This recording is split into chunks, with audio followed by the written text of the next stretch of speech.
Welcome back. So in this lecture we are going to discuss about the bearing stress. So just to understand the bearing stress, consider one rectangular plate of thickness T, and this plate is inserted with a rod of diameter D. Let's say we are applying a P force over this rod at this place and P force at this place. Now we want to find out the bearing stress between these two components. One is rod and second is rectangular plates. So by definition we can say the bearing stress is a contact pressure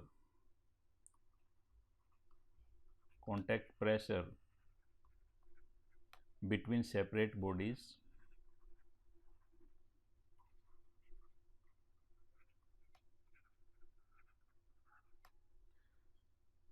and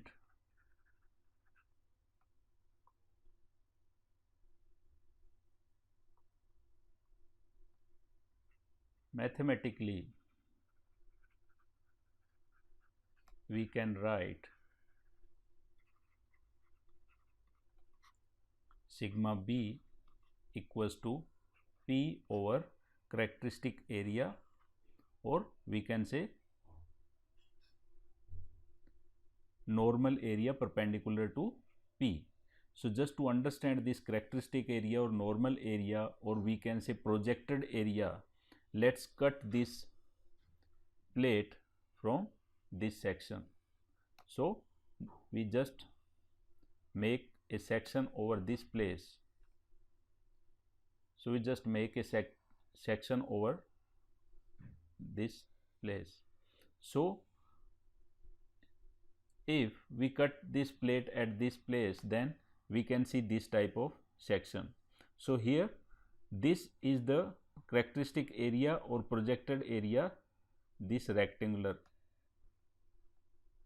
So area of this rectangular is diameter of this rod D multiplied by thickness of plate. So area, characteristic area which is perpendicular to the P, total force, and total force over this area is 2P. This is P and this P. This becomes 2P, which is perpendicular to this characteristic area, and characteristic area is D multiplied by T. So here sigma B can be find out this P and this P. So total force becomes 2 times of P and characteristic area D multiplied by T. So let's consider the dimension.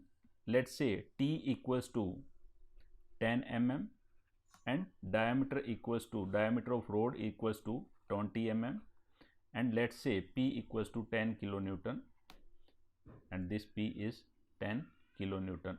So here this becomes 20 kilonewton over diameter 20 multiplied by thickness T, so mm square.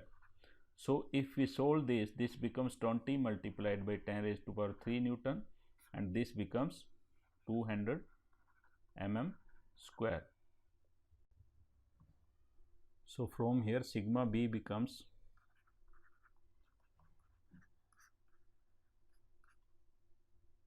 100 Newton per mm square, and as we know that, or in the last class we discussed, 1 Newton per mm square is equal to 1 megapascal or 1 MPa.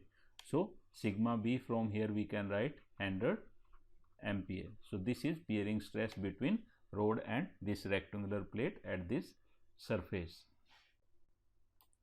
So there is one more term which is bearing pressure. So bearing pressure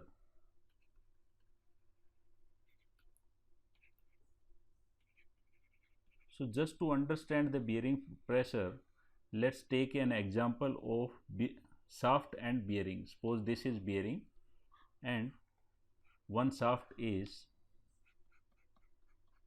here in this bearing. This is shaft which is rotating with omega angular velocity or n RPM.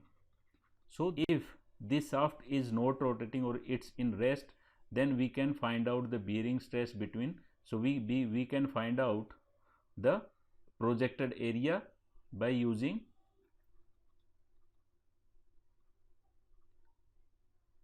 if this is the width of this bearing and this is the diameter of shaft is d, then by d multiplied by t we can find out the projected area, right? So the force exerted by shaft on this bearing, we can find out the reaction force, and that reaction force divided by this projected area, which is d multiplied by d is the diameter of shaft and t is the length of this bearing. So d multiplied by t, we can find out the bearing stress. But if the shaft is rotating with omega velocity, then this bearing stress will known as bearing pressure. So this will known as bearing pressure.